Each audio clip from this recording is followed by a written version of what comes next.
Ladies and gentlemen, there's a moment in every connection where you realize it the more you give, the less they seem to notice. And yet, the second you take a step back, their energy shifts. Suddenly they're texting, calling, showing up. It's strange, right? But today, I want to show you something powerful. The more distant you become, not cold, not cruel, just distant, the more he desires you. And no, this isn't about playing games. This is about understanding value. Let me ask you something. Have you ever had someone chase you like crazy only to lose interest once you gave them your full heart? It's a painful paradox, but it's also psychology. When you're always available, when your world revolves around his calls, his moods, his schedule, you train him to believe that your time and presence come without cost. But when you create space, when you pull back, something shifts. He starts to notice. He begins to ask questions. He reflects on what he's losing. Why? Because scarcity creates value. When something is always within arm's reach, we stop appreciating it. But when it slips from our grip, even slightly, it becomes priceless. When you step back from someone, something interesting happens. You stop being so easily accessible, and in doing so, you start becoming more valuable in their eyes. It's human nature to take for granted what's always there. When you're constantly available, texting back immediately, saying yes to every plan, adjusting your life around theirs, you unintentionally communicate that your time, your presence, and even your emotional energy don't carry a high price. And people, especially men in the early stages of attraction, respond to perceived value. Think about it, Jew. When you walk into a luxury store, you don't question the price of something behind glass. You assume it's valuable, not because someone told you, but because it's not just sitting out on the discount rack. In the same way, when you begin to give a little distance, when you stop jumping at every opportunity to be near him, you show without words that your time isn't up for grabs. You're not desperate. You're not trying to prove your worth. You're living your life. And that communicates value. What often happens in romantic dynamics is that we fear distance means disconnection. So we overcompensate. We stay close. We respond quickly. We give and give and give, thinking it will make someone stay. But people rarely appreciate what they don't have to work for. Emotional over-availability can actually dull attraction because the other person never gets the chance to miss you, never feels the absence that forces reflection. The moment you stop overextending, something changes.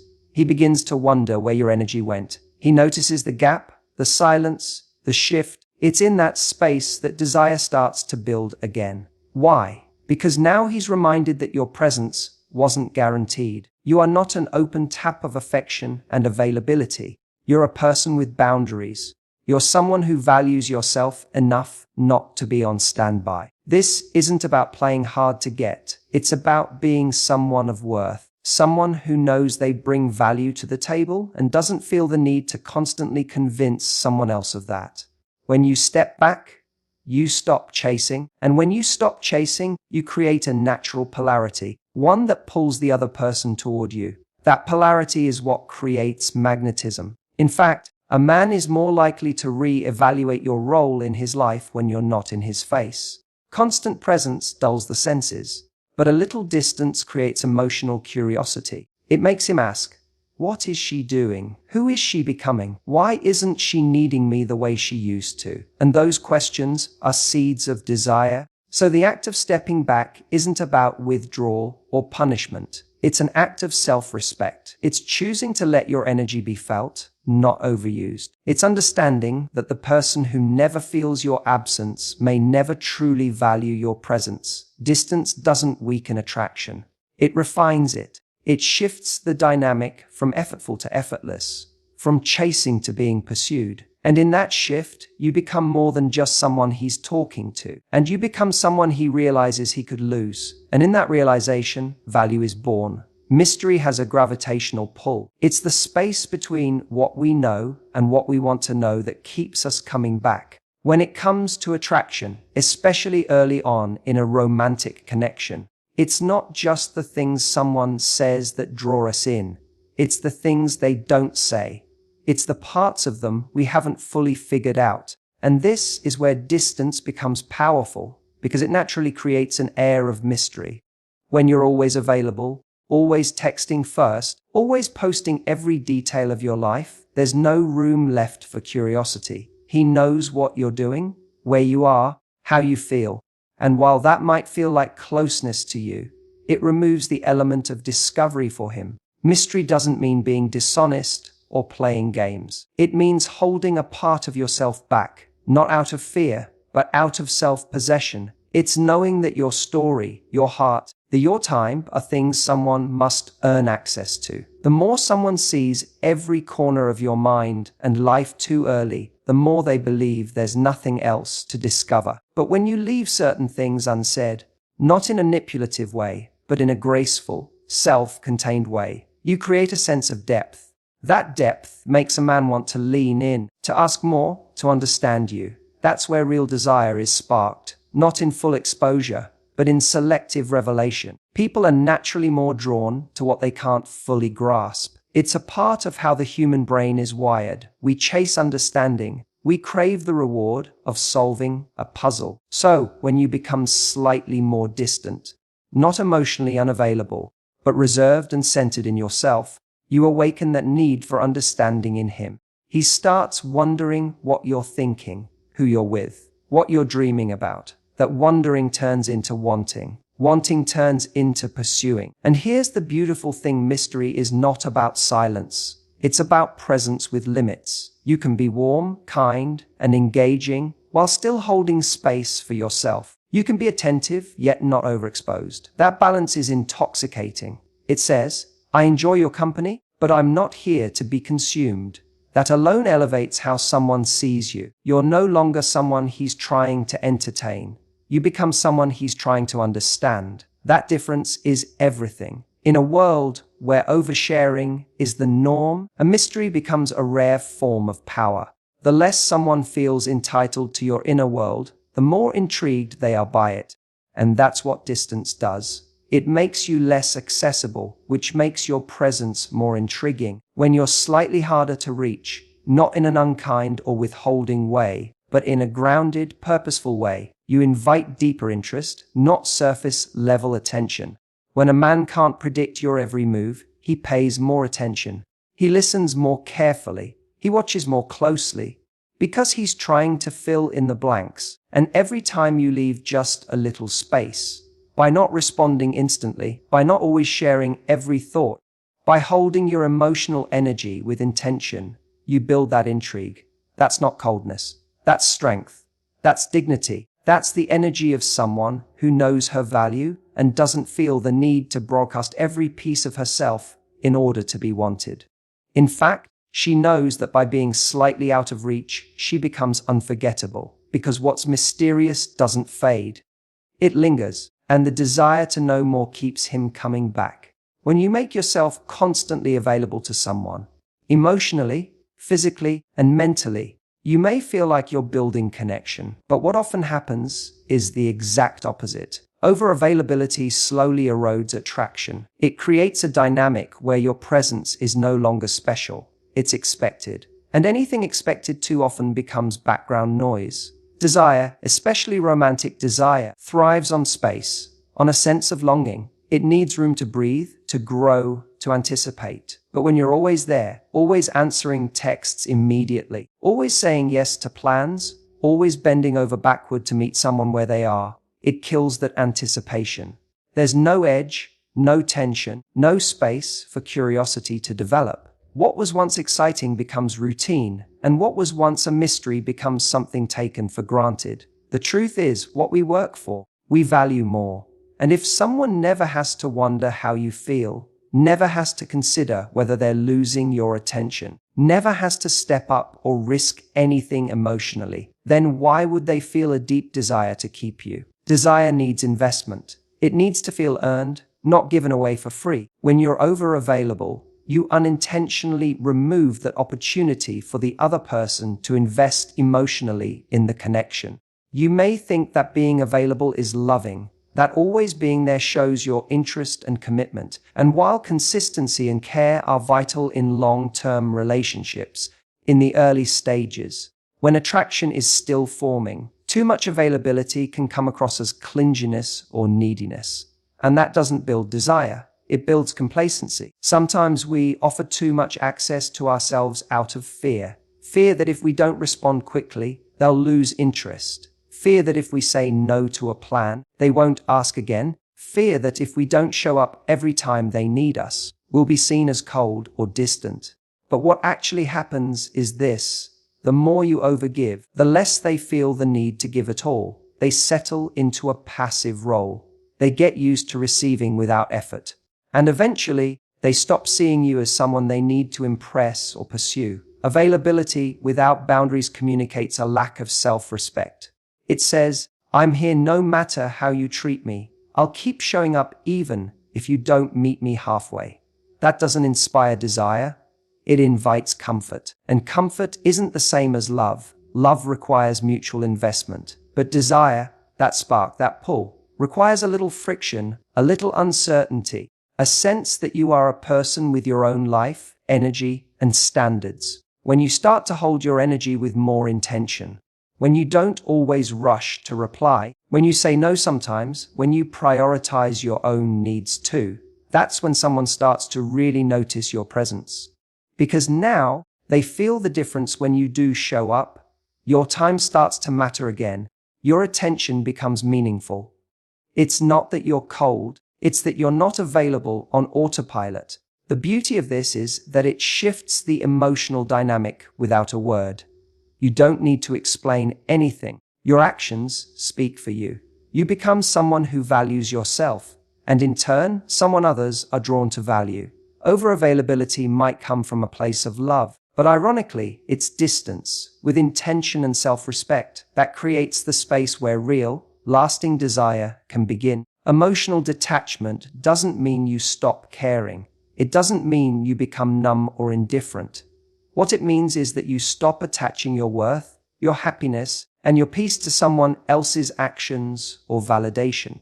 When you become emotionally detached, you take your power back, not by withdrawing love, but by no longer tying your emotional state to someone else's behavior. And in romantic dynamics, that shift is magnetic. Often, we confuse attachment with love. We think being emotionally invested means riding every high and low with the other person. We think caring deeply means constantly reacting, explaining ourselves, but proving our intentions. But when you're overly attached, you're constantly on edge, waiting for a text, overanalyzing a conversation, obsessing over what he meant when he said something a certain way. You give him emotional control without realizing it. Every little move he makes affects how you feel about yourself, your day, your future. That's not love, that's dependence.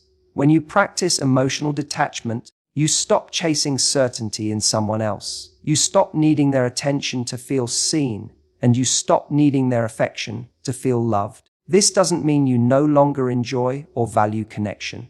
It means that connection no longer defines you. It means you've created enough emotional independence to hold space for someone without losing yourself in the process.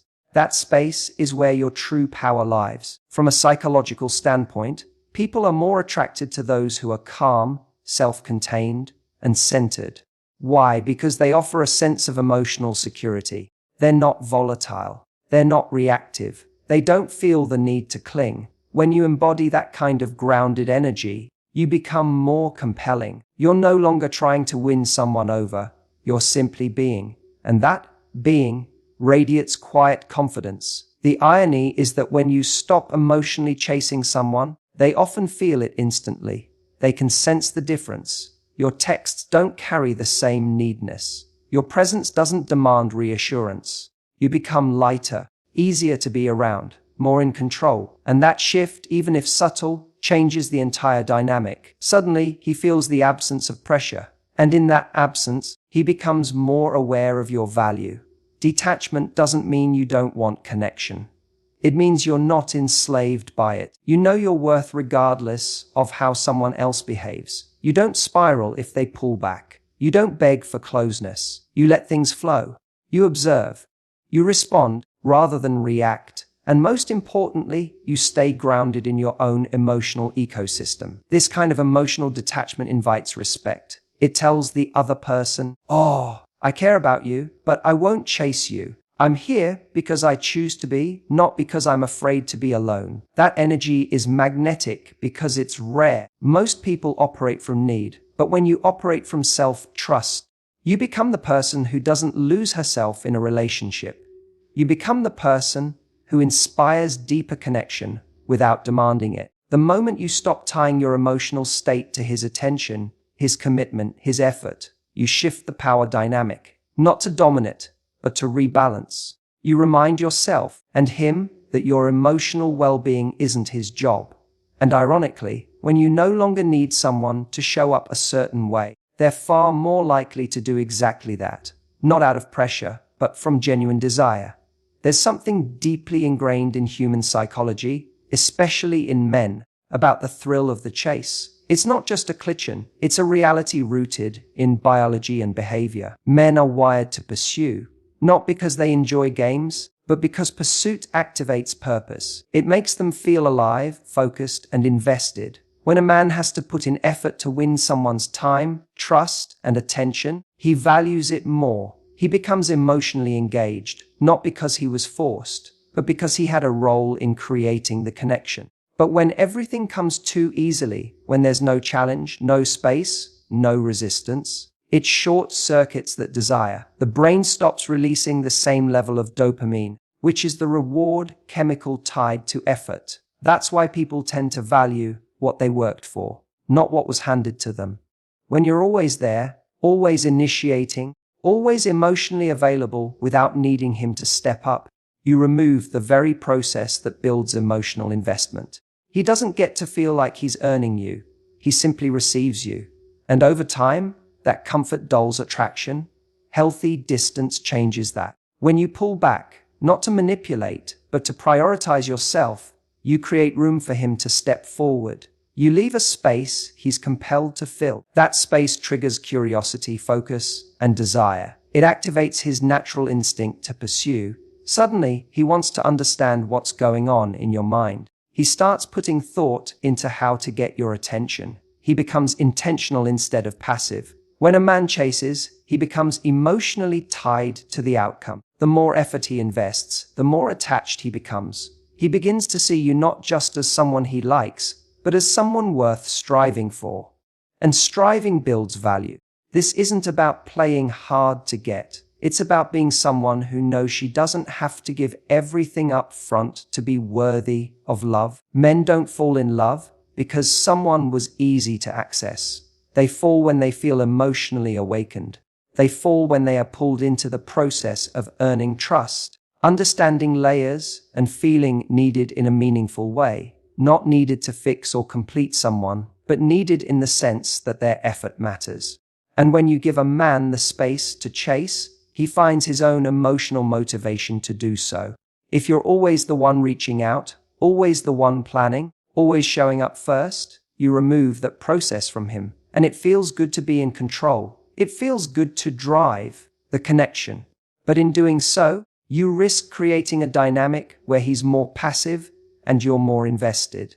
And in the long run, that imbalance catches up with you. You'll feel resentful, the questioning why he's not showing up the same way you are. But when you pause it, when you let him come to you, when you stop filling every silence or chasing every moment of closeness, you allow the natural polarity of desire to emerge. He begins to wonder, he begins to miss, he begins to chase, not because he's being manipulated, but because something inside him wakes up. And that's the key. Letting him chase isn't about withholding affection. It's about preserving space for desire to grow. It's about understanding that real intimacy doesn't come from overgiving. It comes from creating an energetic balance where both people are actively investing. And when he's given the chance to step into that space, he will, if the connection is real. If not, you haven't lost anything. You've just protected your peace and your energy and your worth. When you create distance in a relationship, something powerful happens. Reflection. It's in your absence that someone truly begins to feel what your presence meant. While you were consistently available, always showing up, always giving, it was easy for them to overlook the value of that presence. But the moment you step back, whether physically, emotionally, or energetically, it creates space. And in that space, they are forced to confront what life is like without you in it the same way. Most people don't reflect when everything is comfortable and predictable. When they know you're always a text away, always emotionally available, always going to forgive, they feel no urgency to think deeply about what you bring into their life. Your value becomes part of the background. It's not because they don't care, but because they haven't had to imagine life without it. But take that away, even for a short time, and suddenly the silence becomes louder. The absence becomes a mirror. When you remove your energy from someone's world, it's no longer blended into their routine. It's no longer something they can reach for out of habit. They begin to notice the lack, the quiet moments they used to fill by talking to you, the emotional safety they no longer feel, the way their day doesn't quite land the same without your presence in it. That's where real realization starts to form. Reflection happens when we miss something we didn't realize we needed. And often, that kind of clarity doesn't show up in your presence. It shows up in your absence. It's only when you stop chasing, stop over-explaining, stop over-functioning in the relationship, that the other person is given the emotional space to feel the impact of your silence. That's not manipulation. It's simply letting reality do what constant communication can to remind them of what they had. Sometimes, people need to feel a little lost without you to remember how grounded they felt when you were there. They need the contrast. It's easy to undervalue what's consistent. Think about it, we take the sun for granted because it rises every day. But if it stopped rising, we'd feel the weight of its absence immediately. Your energy in someone's life is the same. When you're always there, you risk being taken for granted. When you pull back, you give them the gift of awareness. And this isn't about punishing anyone or making them chase you. It's about restoring perspective. It's allowing them to sit in a moment of emotional discomfort without you rushing in to fix it. Because sometimes people need that discomfort to grow. They need that space to realize what they've been ignoring. And if someone truly cares, that reflection will lead to action.